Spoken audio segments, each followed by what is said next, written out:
Hi folks, it's John from lastchanceautorestore.com. I'd like to share with you another update. This is the 1956 Volkswagen Oval Rear Window.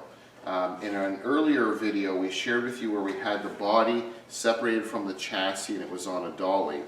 And then we kind of did a brief walk around and we had a pretty good idea of the damaged areas and the poorly repaired areas that were done previously.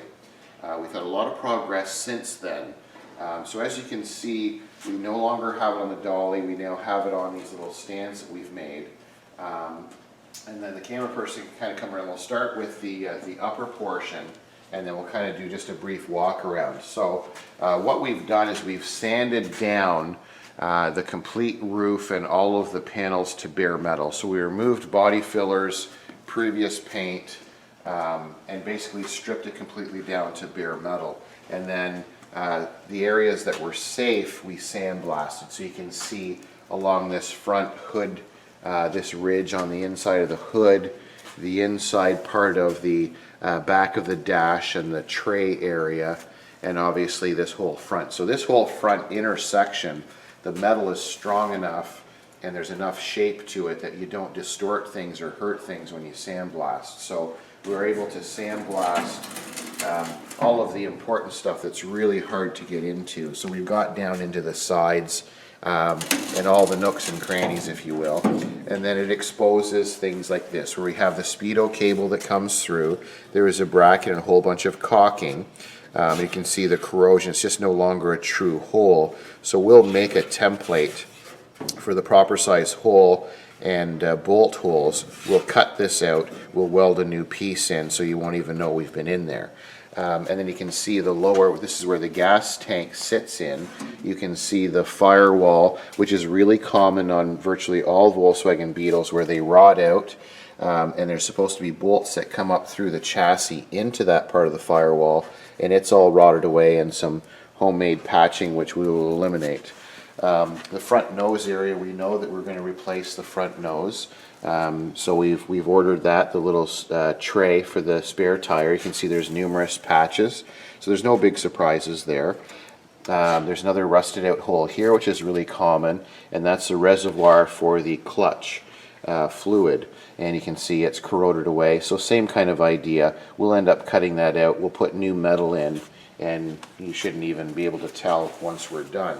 Now once we come down the driver's side, excuse me, down the driver's side, you can see it exposes some common areas. We've got weld patches on top of rusted out patches, so we'll have the correct patches, we'll cut them out and we'll weld new ones in.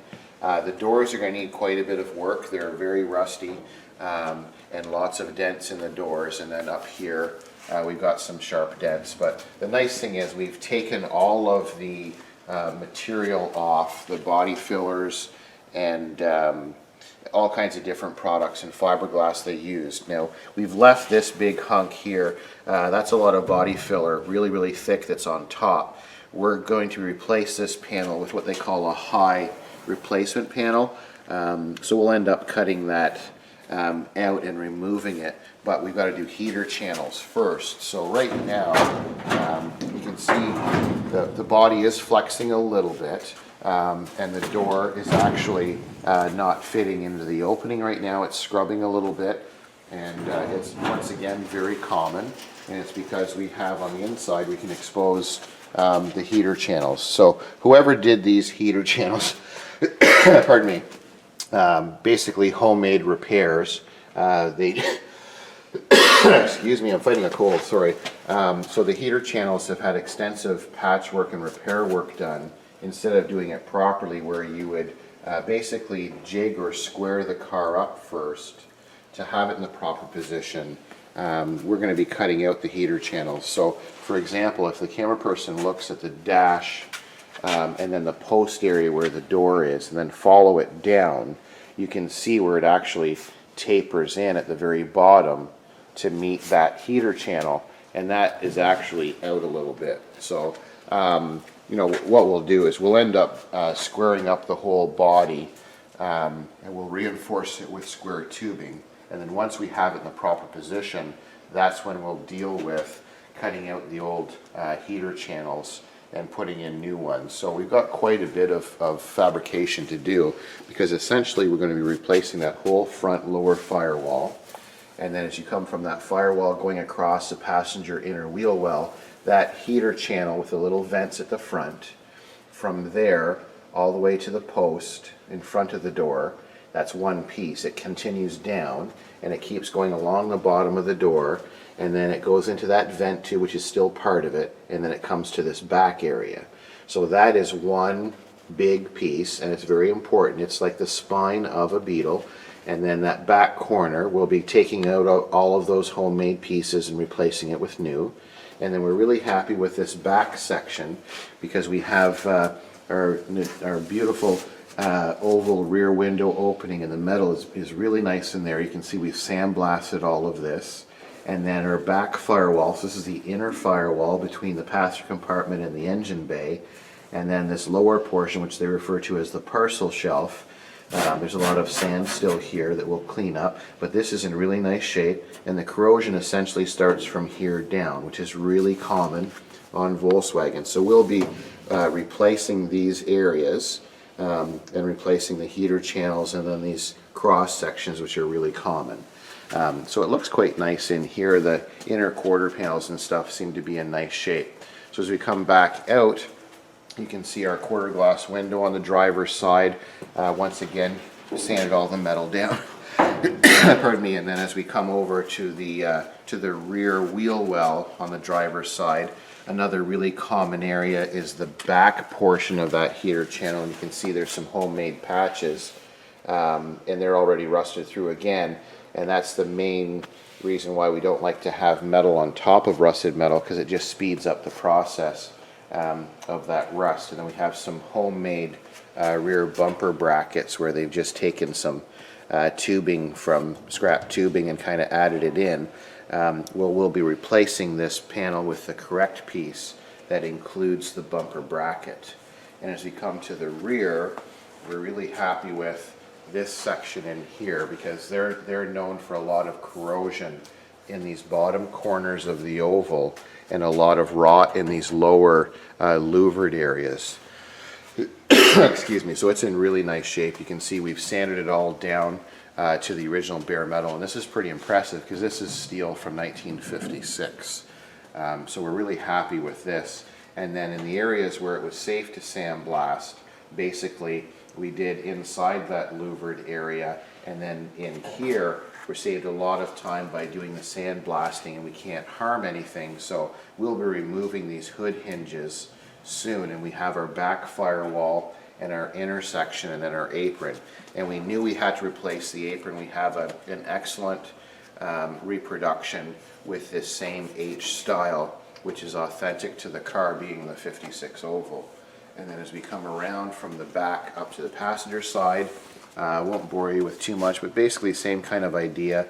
We have to replace this common bumper bracket area and inside piece, and then the wheel well area.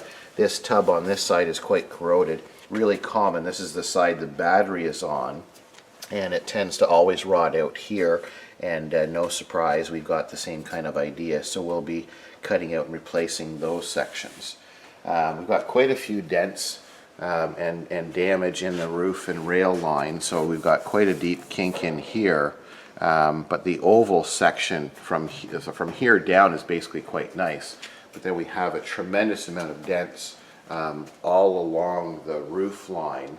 It'll be hard for the camera to pick it up, but there'll be a lot of hammer and dolly work that we'll have to do to get rid of all the waves in the roof. I think it was in a barn for a long time, and items were kind of stacked up on top. So, but we'll deal with that. And when you come down this passenger side, you can see the quarter panel. Once again, we've sanded it all down to bare metal. We'll be doing some wire brush work along into here, where the rubber and the glass sets in, because this will make sure it's just as clean as this bare metal is here. And as we come down to the lower quarter, same idea. Someone's put a patch on top of rusted metal and then other patches. So once again, we'll be cutting all that out and putting a proper replacement piece in there. And as you come down further, once again, you can see there's a lot of distortion, and we knew that with these doors. Someone overheated the doors when they were doing all those patches years ago, and there's a lot of warpage and distortion. So I'm not sure what we're going to do, if we're going to do a door skin or a lower half, or we'll have to figure out what we're going to do with these doors, because they're not the best of shape. And as we come further up this way, you can see the roof line. I think the camera can pick it up more here, where it's got a bunch of the waves and dents, pardon me, in the roof line. So we'll do quite a bit of work on that. And then down in this area, which is really common, this is the passenger lower windshield area, water pools in there, and you can see there's rot straight down, which is really common. So we'll cut all that rusted steel out, and we'll replace that with new. We'll make our own pieces. We have a tool called a shrinker and a stretcher. So we'll manipulate steel to go into that channel, and it'll be just like factory. And then same idea with the rear, behind the rear tire. On this passenger side, we've got patches on top of rusted steel once again. And as you come along the front, you can see the nose, quite a bit of damage, and then tremendous amount of patching and over the years. So that'll be removed with a new proper piece there. So just a brief update. Nice progress here on this 56 oval window.